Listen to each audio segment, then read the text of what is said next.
আপনি কোন জায়গা থেকে আসছেন? স্যার আমি শেরপুর থেকে আসছি। শেরপুর জেলার থেকে না? জি স্যার। আপনি কত মাস আগে আমার এখানে আসছিলেন? আসছিলাম প্রায় 5 মাস 5 মাস আগে আগে আসছিলেন। আপনার সমস্যা কি ছিল? সমস্যা ছিল, প্রস্রাবের ইনফেকশন ছিল, প্রস্রাব ঘন ঘন হইতো, হ্যাঁ আর প্রস্রাব জ্বালাপোড়া করতো। হ্যাঁ।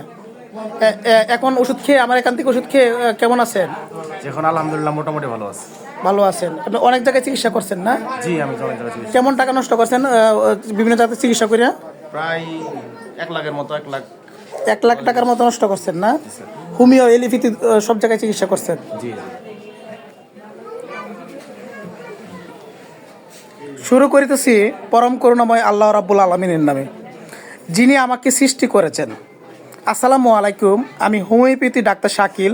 সাধারণ মানুষকে হোমিওপ্যাথি প্রতি অবগত করার জন্য এবং সাধারণ মানুষকে হোমিওপ্যাথি প্রতি বিশ্বাস বাড়ানোর জন্য আমার শ্রদ্ধেয় গুরুজি ডাক্তার রবীন বর্মন স্যারের প্রণীত doctor Rabin Barman method for proper homeopathy treatment অনুযায়ী আমি চিকিৎসা দিয়ে যাচ্ছি, যার প্রেক্ষিতে দূর দূরান্ত থেকে রুগী আসছে। এই সফলতা শুধু আমার একার নয়, দুই বাংলায় যারা ক্লাসিক্যাল চিকিৎসা করে সকলের। আমার সামনে যে রুগীটি দেখতে পাচ্ছেন, ওনার সমস্যা ছিল ইউরিনারি ট্র্যাক্ট ইনফেকশান, আর পাশাপাশি কনস্টিপেশন ছিল, অল বডি তার ভার্নিং ছিল।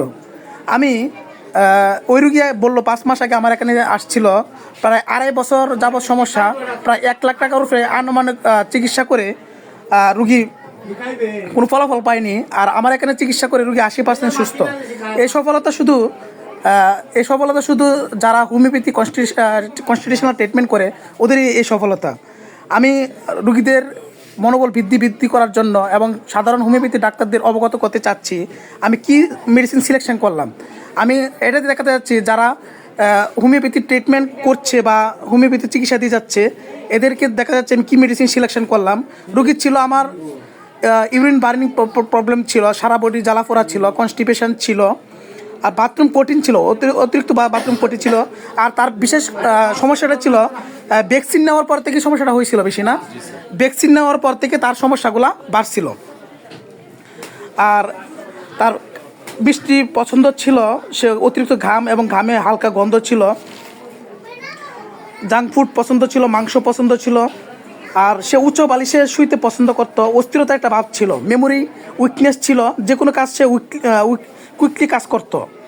আর প্রস্রাব পানির মধ্যে স্পর্শ করলে তার প্রস্রাবে একটা ব্যাগ আসতো।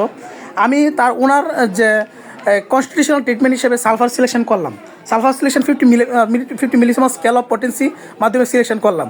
আর আমি সংক্ষেপে আরেকটু কথা বলতে চাচ্ছি যে রবীন বর্মন স্যারের সফলতা দেখতে হলে অবশ্যই ওনার যে জুনিয়র ডাক্তার আছে ওদেরকে দেখলে আপনি বুঝতে পারবেন যে কতটুকু সফলতা আসে। কিছু ইদানিং দেখা যাচ্ছে আমাদের পাবনার একটা ব্রাস্টার যে আমাদের রবীন বর্মন স্যারকে নিয়ে বিভিন্ন সমালোচনা করছে। একবার বুকে হাত দিয়ে বলুক যে তার এই সফলতা বা তার সেই অর্জন কার মাধ্যমে হয়েছে।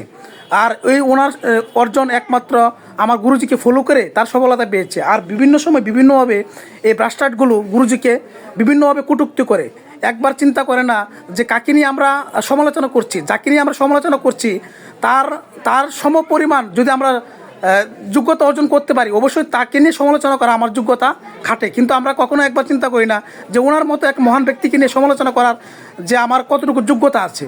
আমরা সর্বশেষে একটা কথা বলতে চাই যে সমালোচনা নয় এবং সফলতার মাধ্যমে যে কীভাবে রোগীদের মনোবল বৃদ্ধি করা যায় সেই প্রেক্ষিতে আমরা সবসময় এগিয়ে যাচ্ছি। আপনাকে অসংখ্য ধন্যবাদ আমাকে সহযোগিতা করার জন্য।